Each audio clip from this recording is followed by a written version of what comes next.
The first Westerners to arrive in Japan were the Portuguese. Namban was the term for them, possibly because of where they landed first, southern Barbarian. Learning more about them was popular, and artists produced Namban Byobu, or folding screens, to meet the demand. Namban Byobu could be incredibly luxurious in choice of material, often including lapis lazuli and gold.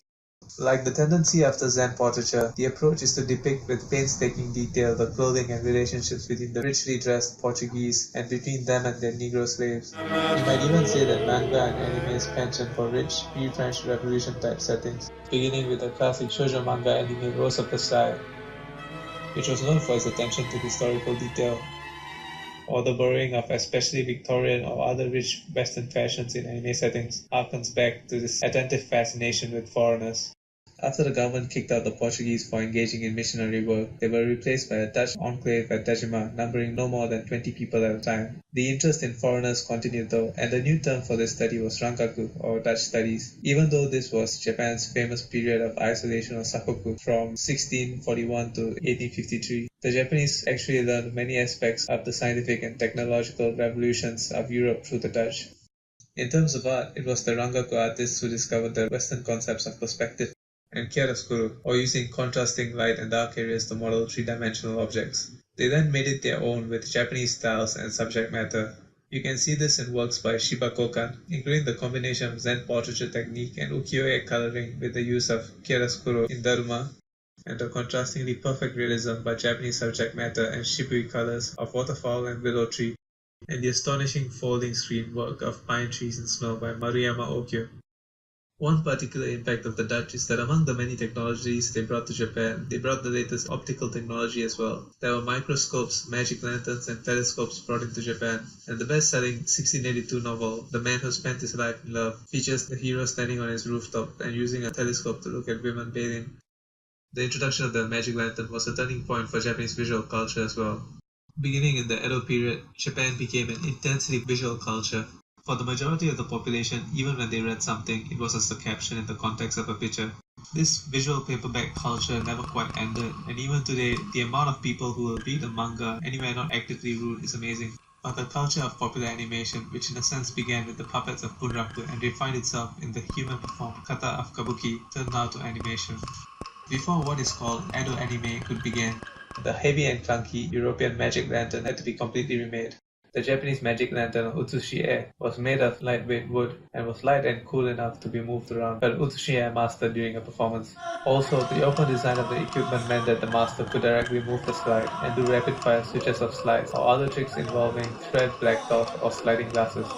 Combining many lanterns, there could even be independently moving parts or multiple animated characters.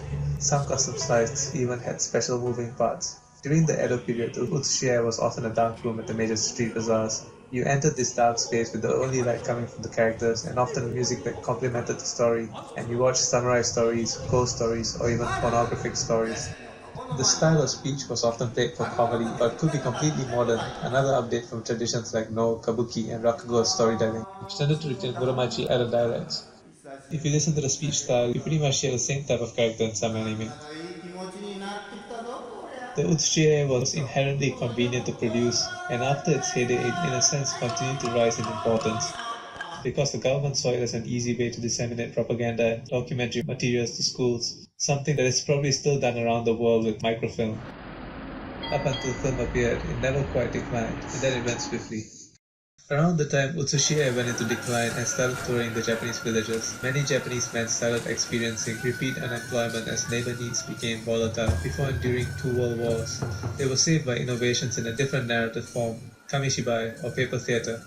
Kamishibai was actually a form that really began as early back as the 12th century when Buddhist monks used the sliding emakimono to conduct morality plays.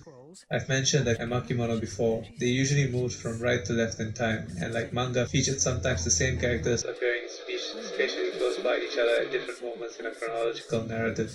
As an individual reader, you'd hold an emakimono with an arm's length span open and would roll up the right as you let out the left so that the span you saw slowly moved from right to left, telling the story in sequence. Probably the first Buddhist monks had an assistant to do the frame shifting, but later on there were big paper stages that could hold up and wind the scroll span. Technological innovations leading into the 1920s transformed these massive paper stages into box-sized things that could be strapped to the back of a bicycle and taken to all the nearby villages. Even though there was a traditional style of storytelling called etoki involved, a lot of wartime unemployed men proclaimed themselves etoki and got a hold of cheap portable stages and some suitable paper cards to use as slideshow versions of emakimono and set out to the countryside. They were a hit. Whole villages would turn out to see stories the new etoki meant for children. The etoki told them in episode format, with a single story taking several days or even several round trips to complete. Like anime, the shows were watched by both adults and children. The materials were full of yokai, yurei, and other Japanese myths.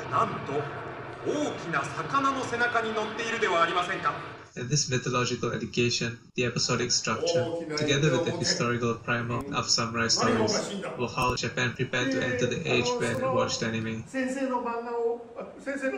If Japan's visual culture owes a great deal to ukiyo-e's immense popularity, then Japan's anime culture owes a lot to the immediate predecessors, utsushi-e and kamishibai.